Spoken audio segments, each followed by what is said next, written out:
നമ്മളെല്ലാവരും ചിന്തിക്കുന്ന ഒരുപോലെയാണ്. കാലിന് വേദന വന്നാൽ കാലിനാണ് കുഴപ്പം, കഴുത്തിന് വേദന വന്നാൽ കഴുത്തിലാണ് കുഴപ്പം, തലവേദന വന്നാൽ തലയ്ക്കാണ് ഇഷ്യൂ, അല്ലേ? പക്ഷെ സത്യം അതല്ല. പെയിൻ ഉള്ള സ്ഥലം പലപ്പോഴും പ്രോബ്ലമാറ്റിക് അല്ല, പ്രശ്നക്കാരനല്ല. അതൊരു വിക്ടിം മാത്രമാണ്, ഇര മാത്രമാണ്.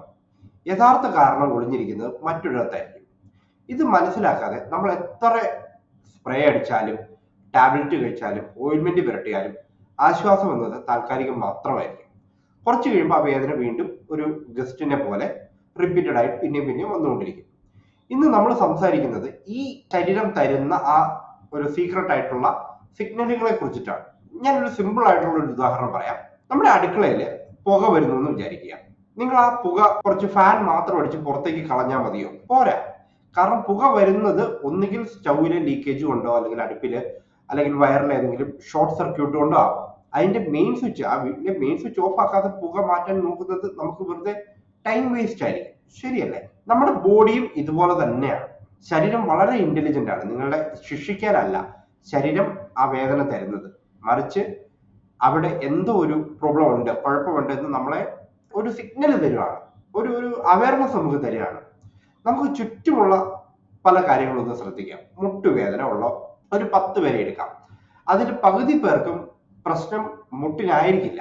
അവരുടെ ഇടുപ്പിന്, ഹിപ്പിന് സ്റ്റിഫ്നെസ് ഉള്ളത് കൊണ്ടായിരിക്കാം, അല്ലെങ്കിൽ അവരുടെ നടക്കുന്ന പാറ്റേൺ രീതി തെറ്റായതുകൊണ്ടായിരിക്കാം, അല്ലെങ്കിൽ അവരുടെ ഭാരം താങ്ങാനുള്ള ബാലൻസ് അവരുടെ ശരീരത്തിന് ഇല്ലാത്തത് കൊണ്ടായിരിക്കും. അതുപോലെ തന്നെയാണ് കഴുത്ത് വേദന. ദിവസം മുഴുവൻ മൊബൈലിൽ നോക്കിയിരിക്കുന്നത് കൊണ്ടോ, ഷോൾഡറിലെ മസിൽസ് ടൈറ്റ് ആവുന്നത് കൊണ്ടോ ഒക്കെ ആകാം ആ വേദന വരുന്നത്. പക്ഷെ നമ്മൾ ആ വേദനയുള്ള കഴുത്തിൽ മാത്രം നമ്മൾ തിരുമിക്കൊണ്ടിരിക്കും. തലവേദനയുടെ കാര്യമാണെങ്കിലും ഇത് പറയുകയേ വേണ്ട. ഉറക്കമില്ലായ്മ, സ്ട്രെസ്, എന്തിന് നമ്മുടെ ഒരു ഡൈജസ്റ്റീവ് ഇഷ്യൂ പോലും തലവേദനയായിട്ട് പുറത്തു വരാൻ ഒരു സിഗ്നലായിട്ട് കാണിക്കും. അവിടെ മനസ്സിലാക്കേണ്ടത് നമ്മുടെ സോഴ്സിനെ മാറ്റാതെ സിഗ്നലിനെ റബ്ബ് ചെയ്തിട്ടോ അല്ലെങ്കിൽ തല്ലിക്കെടുത്തിട്ടോ പ്രത്യേകിച്ച് യാതൊരു കാര്യമില്ല. ഇവിടെ നമ്മൾ ചിന്തിക്കേണ്ടത്, നിങ്ങളുടെ കാറിന്റെ ഒരു ഡാഷ്ബോർഡിൽ ഒരു റെഡ് ലൈറ്റ് കത്തുമ്പോൾ ആ ലൈറ്റ് ഒന്ന് അടിച്ചു പൊട്ടിച്ചാൽ ആ പ്രശ്നം തീരുമോ? ഇല്ല. നമുക്ക് ആ എൻജിൻ ചെക്ക് ചെയ്യണം. വേദനയുടെ കാര്യത്തിലും നമ്മൾ ചെയ്യുന്നത് ഈ ഒരു ലൈറ്റ് പൊട്ടിക്കൽ പരിപാടിയാണ്. പെയിൻ കില്ലർ കഴിക്കും, വേദനയെ മ്യൂട്ട് ചെയ്യും, ആ നേരത്തേക്ക് ഒന്ന് സൈലന്റ് ആകും. പക്ഷെ ഉള്ളിന്റെ ഉള്ളിൽ ആ എൻജിൻ കേടായിക്കൊണ്ട് തന്നെ ഇരിക്കുകയാണ്. ഇവിടെയാണ് ആയുർവേദത്തിന്റെ ഒരു പ്രസക്തി എന്ന് പറയുന്നത്. ആയുർവേദം വേദനയെ മാത്രം ഒരു കംപ്ലൈന്റ് ആയിട്ടല്ല കാണുന്നത്, ശരീരം മുഴുവൻ ഒന്നായിട്ടെന്നുള്ള രീതിയിലാണ് കാണുന്നത്. നിങ്ങളുടെ ദഹനം മോശമായ അത് ജോയിന്റ് പെയിനായിട്ട് കാണിക്കും. നിങ്ങളുടെ മെന്റൽ സ്ട്രെസ് ശരീരത്തിൽ ഒരു നീർക്കെട്ടായി അല്ലെങ്കിൽ ഇൻഫ്ലമേഷനായി മാറാം. അതുകൊണ്ട് നമ്മൾ മാറ്റേണ്ടത് നമ്മുടെ ലൈഫ് സ്റ്റൈൽ പാറ്റേൺസ് ആണ്. എങ്ങനെയുണ്ട് നിങ്ങളുടെ ഉറക്കം, എങ്ങനെയാണ് നിങ്ങളുടെ നിൽക്കുന്നതും ഇരിക്കുന്നതും, ഒരുപാട് നേരമാണോ നിൽക്കുന്നത്, കഴിക്കുന്ന ഭക്ഷണം ശരീരത്തിന് നല്ലതാണോ, ശരിയായ സമയത്ത് കഴിക്കുന്നുണ്ടോ, ഇങ്ങനെ നോക്കിയ റൂട്ട് കോസ് തിരുത്തിയാൽ മാത്രമേ ബോഡി നാച്ചുറൽ ആയിട്ട് ഹീൽ ചെയ്യാനായിട്ട് സ്റ്റാർട്ട് ചെയ്യൂ. നിങ്ങൾക്ക് നിങ്ങളുടെ വീട്ടിൽ ഇരുന്നുകൊണ്ട് തന്നെ ചില കാര്യങ്ങൾ ശ്രദ്ധിക്കാം.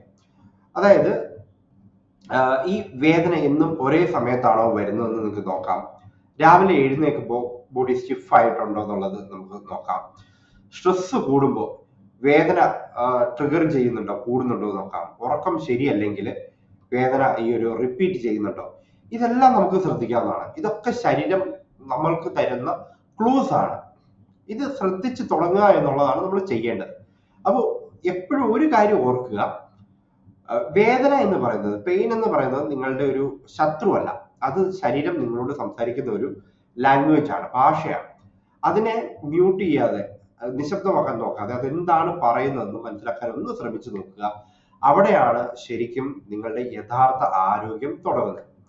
നിങ്ങൾക്ക് വർഷങ്ങളായി മാറാത്ത പെയിനുകൾ ഉണ്ടെങ്കിൽ, എത്ര ട്രീറ്റ്മെന്റ് എടുത്തിട്ടും ഫലം കിട്ടുന്നില്ല എങ്കിൽ അതിന്റെ കാരണം, യഥാർത്ഥ കാരണം എന്താണെന്ന് കണ്ടെത്താൻ ഞാൻ നിങ്ങളെ സഹായിക്കാം. താഴെ കൊടുത്തിരിക്കുന്ന എൻ്റെ ഒരു വാട്സപ്പ് നമ്പറിലേക്ക് പെയിൻ എന്ന് ജസ്റ്റ് ഒന്ന് മെസ്സേജ് ചെയ്യുക. നിങ്ങളുടെ ലക്ഷണങ്ങൾ വെച്ച് അതെന്തുകൊണ്ടാകാം എന്ന് നമുക്ക് പരിശോധിക്കാം. ഒപ്പം ഈ വീഡിയോ നിങ്ങളുടെ പ്രിയപ്പെട്ടവർക്ക് ഷെയർ ചെയ്യുക. കാരണം പലരും വേദനയെ പേടിച്ചിട്ടാണ് ജീവിക്കുന്നത്. അതിനെ സ്നേഹത്തോടെ ഒന്ന് മനസ്സിലാക്കി അത് മാറ്റാൻ എല്ലാവർക്കും കഴിയട്ടെ. നന്ദി. മറ്റൊരു വീഡിയോയിൽ